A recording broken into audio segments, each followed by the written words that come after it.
your referee, Howard Foster. And now, your referee, Howard Foster. Bwana, mimi nahitaji kumfahamu zaidi mpinzani wa Hassan Mwakinyo, ndugu yetu huyu anakwenda kwa jina la Stanley Eribo. Ni mpinzani wa namna gani, uzito wake? Niona baadhi ya wale wahasimu wa Hassan Mwakinyo wakisema kwamba amewaletea bondia ambaye ni mchekea. Stanley Eribo ni bondia mzuri, bondia mwenye uzoefu, ana miaka 36 na yupo kwenye game ya boxing kwa muda mrefu. Unajua amecheza mapambano 19 lakini ameshinda 18 na pambano moja ametoka sare, hajawahi kupigwa.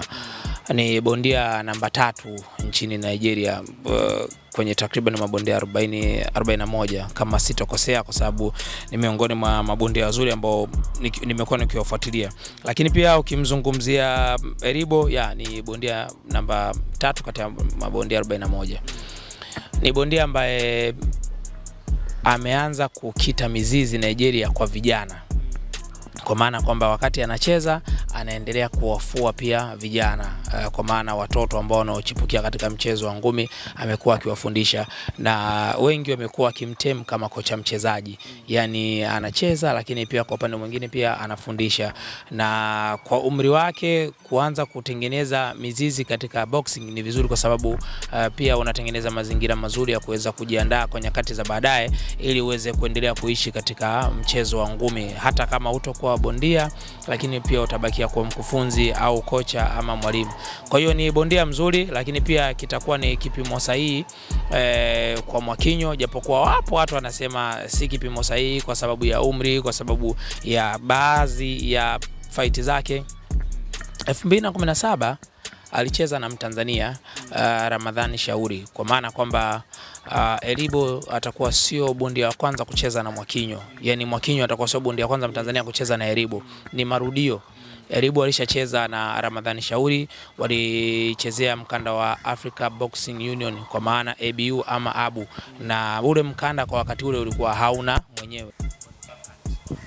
Akaja akashinda, akauchukua ule mkanda. Ndio anaenda kucheza na Mwakinyo. Awali fight ilitangazwa ingekuwa fight ya mkanda, kwa sababu Mwakinyo hadi sasa sio bingwa. Mwakinyo hakuna mkanda ambao anaumiliki. Mwakinyo kwenye box reki hakuna nyota yoyote ambao alikuwa nayo, kwa sababu amekuwa inactive katika ile orodha ya mabondia, labda namba ngapi Tanzania hayupo kwenye orodha ya bondia yoyote. Yani unaweza kusema labda bondia fulani namba 1 kwa Tanzania duniani, namba 1 labda kwa Tanzania au Afrika. Yani Mwakinyo hayupo kwenye hiyo orodha. Sio bondia namba ngapi Tanzania, wala kati ya mabondia wote ambao orodha yao ipo. Yani ni inactive. Maana kwamba fight za muda mrefu na sana bila kupigana. Unapokaa muda mrefu bila kucheza unakuwa inactive. Kwa hiyo inapaswa ucheze mara kwa mara ili uweze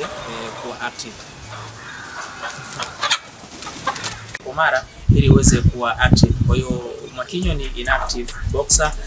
Hili pambano ndio linatumika kumrudisha mjini kiufundi zaidi, kwa sababu hajacheza muda mrefu tangu mwaka jana 2024 hadi mwaka huu mwishoni.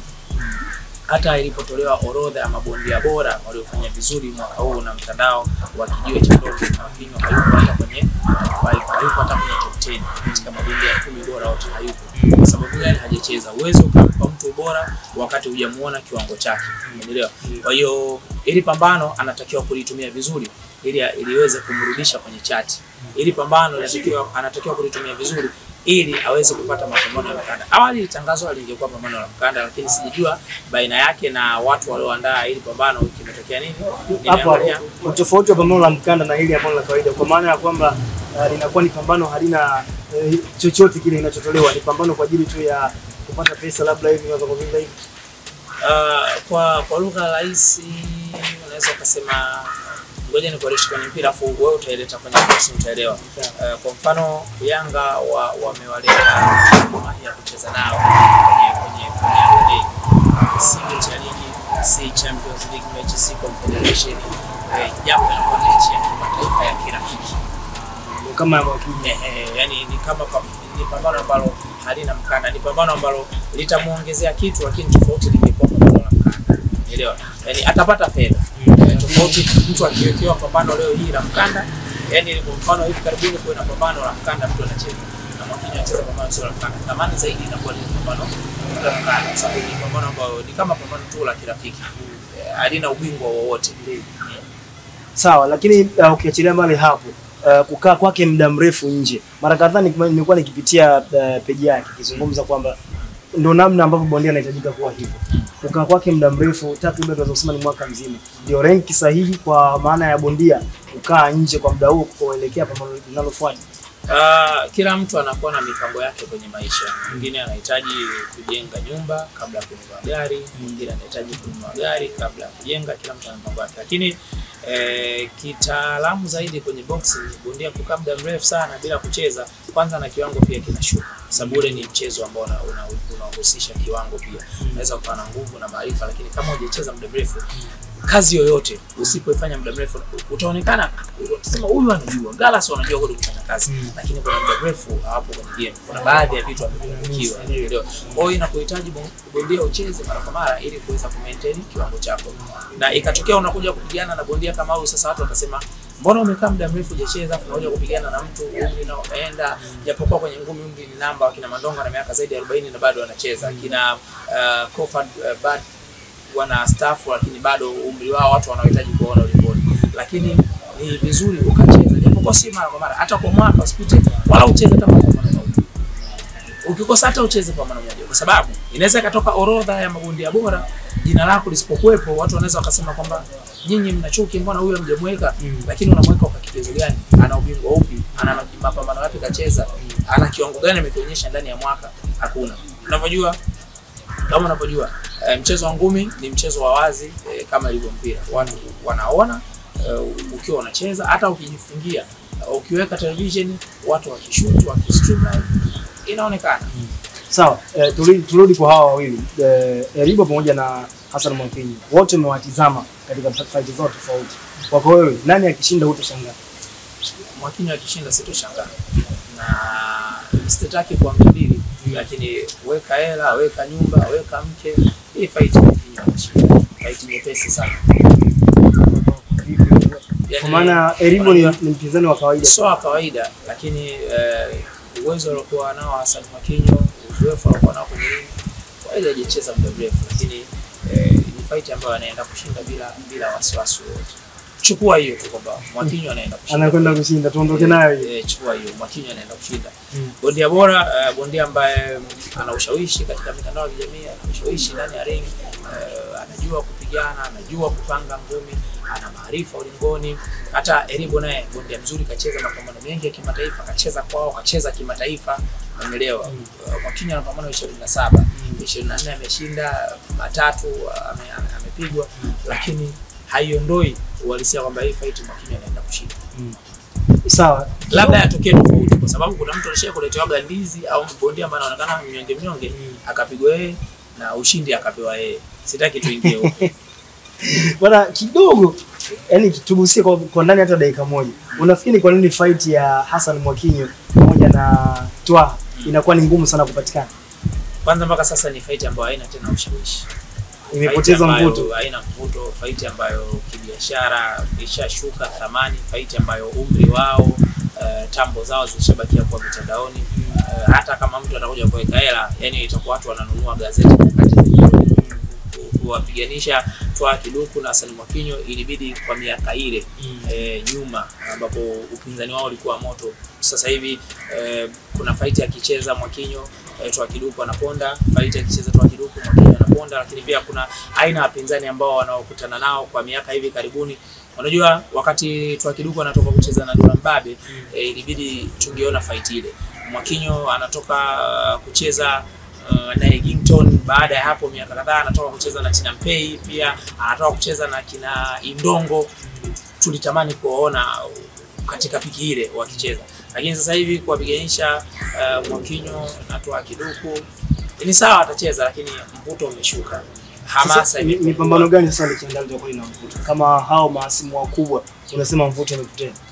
Unamaanisha kwa mapambano ya Tanzania? Wa Tanzania. Yes. Swali zuri sana. Kuna mtu anaitwa Ibrahim Class.